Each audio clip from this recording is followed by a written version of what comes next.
Barraco na Lula News, Joel Pinheiro ataca novamente. O militonto, que parece ter acordado para a realidade aos 45 do segundo tempo, resolveu falar a verdade sobre o julgamento de Bolsonaro. E isso, claro, deixou seus colegas militontos cuspindo fogo. Primeiro, vamos ver o Joel Pinheiro criticando o STF. Que há uma politização, algum nível de politização dos ministros do Supremo e do próprio julgamento muitas vezes, mas é claro que há. A gente está vendo o ministro Gilmar Mendes aí se contrapôs à manifestação, defendendo a sua pauta. Diversas vezes a gente vê ministros fazendo isso. A gente, nesses julgamentos da tentativa de golpe, o que foi isso? Deram pena maior que de assassino, do que de torturador, para pessoas que invadiram lá os prédios do 8 de janeiro.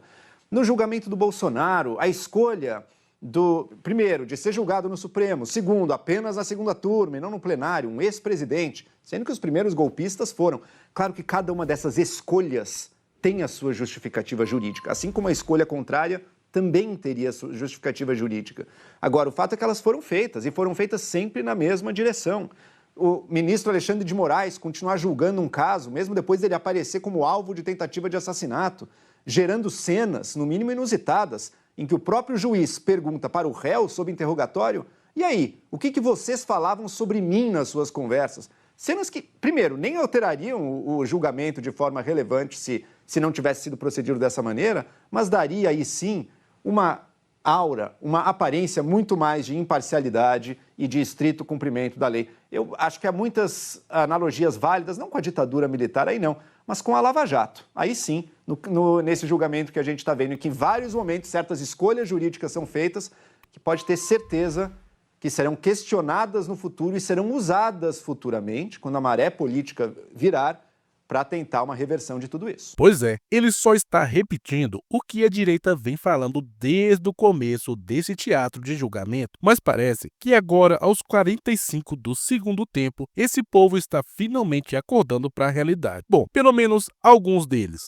Mas como no Brasil falar a verdade virou crime, essa simples constatação de fatos parece ser uma coisa de outro mundo. E alguns militantes até dizem que isso pode ser um crime contra a democracia. Pois é, isso parece até absurdo, né? Mas essa, infelizmente, é a nova realidade do Brasil. Agora, olha o absurdo que o jornalista André Trigueiro teve a coragem de falar ao vivo para tentar defender o Supremo. Esse posicionamento, essa declaração do presidente do STF, ministro Barroso, é importante, sim.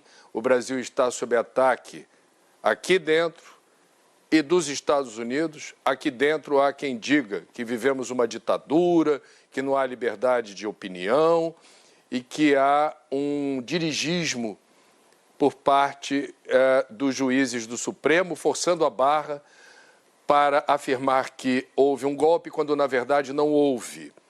Do lado de fora, o embargo econômico, que a gente não deveria chamar de tarifaço, de Donald Trump, a revelia das próprias regras dos Estados Unidos, normalmente aplicadas para determinar elevação de tarifa, fora a lei Magnitsky, fora as novas ameaças que estão sendo feitas se houver a condenação de Bolsonaro. Então, temos aqui circunstâncias muito hostis à autonomia que o Supremo Tribunal Federal deve ter, e que é injusto que se coloque tudo sob os ombros de Alexandre de Moraes, como se não houvesse investigação da Polícia Federal, o acolhimento da PGR, delação do ajudante de ordens do ex-presidente da República, Jair Bolsonaro, e em havendo, e sempre haverá espaço na democracia para fazer críticas pontuais, eu já disse isso aqui, a dosimetria, a forma como um magistrado deliberou sobre esta ou aquela questão técnica durante o julgamento, nós estamos sim num momento histórico, decisivo, em que posicionamentos precisam ser feitos. Eu admito que se não fosse a maneira como alguns magistrados hoje, o presidente do Supremo, estão falando abertamente sobre questões alusivas a este julgamento, a situação seria muito mais difícil. Então, não é simples, não é fácil, é uma situação complexa, mas eu repito, o Brasil, ou a democracia brasileira está sob ataque.